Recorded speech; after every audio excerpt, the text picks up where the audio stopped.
Hello എല്ലാ കൂട്ടുകാർക്കും നമസ്കാരം. ഇന്നത്തെ റെസിപ്പി മോരില്ലാത്ത ഒരു മോര് കറിയാണ്. അതായത് ഇപ്പോൾ മോരൊക്കെ കഴിക്കാൻ പറ്റാത്തവർ, അലർജി ഉള്ളവർ, അതുപോലെ തന്നെ മോര് കഴിച്ച് കഴിഞ്ഞാൽ വാ പൊട്ടുന്നവരുണ്ട്, അതുപോലെ തന്നെ മോരിൻ്റെ മണം അങ്ങനെ ഇഷ്ടമല്ലാതെ അത് കഴിക്കാത്തവരുണ്ട്. അങ്ങനെ ഒരുപാട് പേര് മോര് കഴിക്കണമെന്ന് ആഗ്രഹം ഉണ്ടെങ്കിലും ഇങ്ങനെയുള്ള ചില കാരണങ്ങളാൽ മോര് കഴിക്കാൻ പറ്റാത്തവരുണ്ട്. അതുപോലെ നമുക്ക് ചിലപ്പം മോര്, അതായത് തൈരൊക്കെ കിട്ടാൻ സാധ്യതയില്ലാത്ത സമയത്തൊക്കെ നിങ്ങൾക്കൊരു മോരിൻ്റെ ടേസ്റ്റിൽ ഒരു കറി കഴിക്കണമെന്നുണ്ടെങ്കിൽ അതാണത് മോരില്ലാത്ത മോര് കറി. ഇത് നല്ല ടേസ്റ്റാണ് കഴിക്കാൻ. അപ്പോൾ ഞാൻ ഈ പറയുന്ന പോലെയൊക്കെ ചെയ്ത് കഴിഞ്ഞാൽ നിങ്ങൾക്ക് നല്ല ടേസ്റ്റിൽ ഈ കറി ഉണ്ടാക്കാം. അപ്പം നിങ്ങൾ ഈ വീഡിയോ കണ്ടിട്ട് നിങ്ങൾക്ക് ഇഷ്ടമായെങ്കിൽ ഈ വീഡിയോയുടെ താഴെ നിങ്ങളുടെ കമൻറ്റുകൾ ഇടാൻ മറക്കരുത്.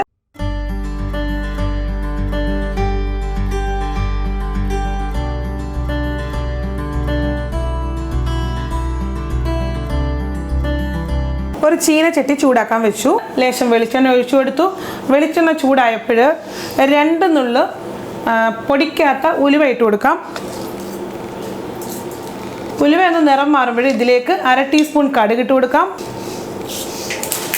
കടുക് പൊട്ടുമ്പോൾ ഇതിലേക്ക് ഒരു വറ്റൽമുളക്, ഒരു തണ്ട് കറിവേപ്പില, 3 അല്ലി വെളുത്തുള്ളി ചെറുതായിട്ട് നീളത്തിലരിഞ്ഞത്, കട്ടി കുറച്ചരിയണേ. അതുപോലെ ഒരു ചെറിയ കഷ്ണം ഇഞ്ചി ചെറുതായിട്ട് കൊത്തി അരിഞ്ഞത്, ചെറിയൊരു കഷ്ണം മതി. ഒരു പച്ചമുളക് വട്ടത്തിലരിഞ്ഞത്, 5 അല്ലി കൊച്ചുള്ളി ഇതേപോലെ തന്നെ കട്ടി കുറച്ച് ചെറുതായിട്ട് അരിഞ്ഞത്. ഇനി ഇത് ചേർത്തിട്ട് ഈ കൊച്ചുള്ളി ഒരു ലൈറ്റ് ബ്രൗൺ നിറം ആവുന്നിടം വരെ വഴറ്റുക. അരമുറി തേങ്ങയും 1/4 ടീസ്പൂൺ, അതായത് ചെറിയ ടീസ്പൂണില്ല, ആ ടീസ്പൂണിന് 1/4 ടീസ്പൂൺ നല്ല ജീരകം അഥവാ ചെറിയ ജീരകം കൂടെ മിക്സിയുടെ ചെറിയ ജാറിൽ കുറച്ച് വെള്ളം ചേർത്ത് നല്ല പട്ട് പോലെ, അതായത് മഷി പോലെ അരച്ചെടുത്ത് വെക്കണം കേട്ടോ. എന്നിട്ട് നമുക്കിത് വഴറ്റിയിട്ട് ചേർക്കാനുള്ളതാണ്. ഇതിൻ്റെ അളവുകളെല്ലാം ഞാൻ ഈ വീഡിയോയിലും കറക്റ്റായിട്ട് ഇൻഗ്രീഡിയൻസിന് അവിടെ കൊടുക്കുന്നുണ്ട്. അതുപോലെ തന്നെ നമ്മുടെ വീഡിയോയുടെ താഴെ ഡിസ്ക്രിപ്ഷൻ ബോക്സിലും കൊടുത്തിരിക്കും. അപ്പം നിങ്ങൾക്ക് എന്തെങ്കിലും സംശയം ഉണ്ടെങ്കിൽ അത് നോക്കിയാൽ മതി. അപ്പം ഇത് ഒരു ലൈറ്റ് ബ്രൗൺ നിറമൊക്കെ ആയി. ഇനി ഇതിലേക്ക് തീ കുറച്ച് വെച്ചിട്ട് നമുക്ക് മസാല ചേർത്ത് കൊടുക്കാം. 1/4 ടീസ്പൂൺ മഞ്ഞൾപ്പൊടി, 3/4 ടീസ്പൂൺ കാശ്മീരി മുളക് പൊടി. ഇതിൻ്റെ പച്ചമണം മാറാൻ വേണ്ടി ഒന്ന് ഇളക്കി ഒന്ന് മൂപ്പിച്ചെടുക്കണം കേട്ടോ. തീ വളരെ കുറച്ച് വെക്കണേ. ഇനി നമ്മൾ ഈ ചേർത്ത മസാല മൂത്തു. ഇതിലേക്ക് നമുക്ക് തേങ്ങ അരപ്പി ചേർക്കാം കേട്ടോ.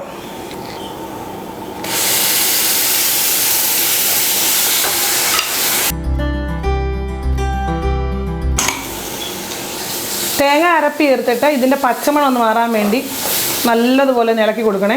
ചെറിയ തീയിലിട്ടിരിക്കുവാണേ.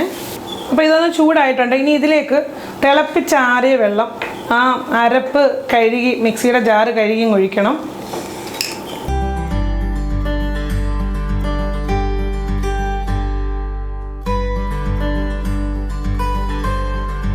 അപ്പം തീ വളരെ കുറച്ച് വെച്ചിരിക്കുകയാണ്. അപ്പം നമുക്ക് ആവശ്യമായ വെള്ളം നമ്മൾ ഈ മിക്സിയുടെ ജാറ് കഴുകി ഒഴിച്ചിട്ടുണ്ട് കേട്ടോ. തേങ്ങയല്ലേ, അതുകൊണ്ട് ചെറിയ തീ മതി. ഇതിപ്പം മോരുകറി പോലെ തന്നെ ചെറിയൊന്ന് ആവി വന്നാൽ മതി ഇപ്പം കേട്ടോ. പിന്നെ ഞാൻ ആ മസാലപ്പൊടി ചേർത്തപ്പോൾ 1 നുള്ള് കായത്തിൻ്റെ പൊടിയിട്ട് ചേർത്തിട്ടുണ്ടായിരുന്നു, ഒരു പിഞ്ച് കേട്ടോ കായത്തിൻ്റെ പൊടി, അത് ചേർക്കണം, മസ്റ്റാണ്. പാകത്തിന് ഉപ്പൂടെ ചേർത്ത് കൊടുക്കാം. നമ്മൾ മോരുകറി ചെയ്യുന്ന പോലെ തന്നെ ഇത് തിളയ്ക്കരുത്, ഒന്ന് ചൂടായാൽ മതി. നമ്മളിങ്ങനെ ഇളക്കി ഇളക്കി നോക്കുമ്പോൾ ഇങ്ങനെ ആവി ഇങ്ങനെ പൊങ്ങുന്ന പോലെ കാണും. അന്നേരം നമ്മളങ്ങ് ഓഫ് ചെയ്യണേ. അപ്പോൾ ഇത് നല്ലപോലെ ചൂടായി. ഇനി നമുക്ക് ഓഫാക്കാം. ഇനി ഇതിലേക്ക് ഒരു ചെറുനാരങ്ങ നീര് ഒഴിച്ചു കൊടുക്കാം. എന്നിട്ട് നല്ലതുപോലെ മിക്സ് ചെയ്യണം. ഇപ്പോൾ പുളി ചേർക്കുന്നത് ഓരോരുത്തരുടെ പുളി രുചി അനുസരിച്ച് ക്രമീകരിക്കണം. എനിക്കിപ്പോൾ ഈ ഒരു നാരങ്ങയുടെ പുളിയെ അത്യാവശ്യമുള്ളൂ കേട്ടോ. ഇത്രയും മതി. അപ്പോൾ കഴിഞ്ഞു, ഇത്രയേ ഉള്ളൂ. ചിലർക്ക് കുറച്ചും കൂടെ പുളി വേണമെങ്കിൽ 1.5 നാരങ്ങ വരെ പിഴിഞ്ഞിട്ട് കൊടുക്കണം. അപ്പോൾ നല്ലൊരു ടേസ്റ്റാണ്. ചോറ് കഴിക്കാൻ സൂപ്പർ ടേസ്റ്റാണ് കേട്ടോ. അപ്പോൾ ഈ കറിയിൽ നിങ്ങൾ പ്രത്യേകം ശ്രദ്ധിക്കേണ്ട ഒരു കാര്യം എന്ന് പറഞ്ഞാൽ കായത്തിൻ്റെ അളവ് കൂടരുത്. അതുപോലെ ആദ്യം ചേർക്കുന്ന ഉലുവയുടെ അളവും കൂടരുത്. കാശ്മീരി മുളക് പൊടിയൊക്കെ കറക്റ്റാണ്, ഒരുപാട് എരിവൊന്നും വരത്തില്ല.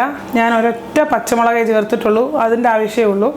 അത് എരിവ് ഇച്ചിരി കുറയ്ക്കണം എന്നുണ്ടെങ്കിൽ അര പച്ചമുളക് ചേർത്താൽ മതി. അപ്പോൾ ഞാൻ ഇന്നിപ്പോൾ ഉണ്ടാക്കിയിട്ട് നാളെ എടുത്താലും, ഇന്ന് കഴിച്ചിട്ട് ബാക്കി വന്നിട്ട് നമ്മൾ ഫ്രിഡ്ജിലൊക്കെ വെച്ചിട്ടേ നാളെ എടുത്താലും യാതൊരു കുഴപ്പമില്ല, അന്നേരം ടേസ്റ്റ് ഒന്നും മാറത്തില്ല. അപ്പോൾ ഈ വീഡിയോ കണ്ടതിന് ശേഷം നിങ്ങൾ എല്ലാവരും ഇത് ട്രൈ ചെയ്ത് നോക്കണം. എല്ലാവർക്കും നല്ല ഇഷ്ടമാവും. ഒരു വെറൈറ്റി, ഒരു പുതുമ നിറഞ്ഞ ഒരു കറിയാണ്. മോര് കറിയുടെ ഒരു ടേസ്റ്റും ഉണ്ട്.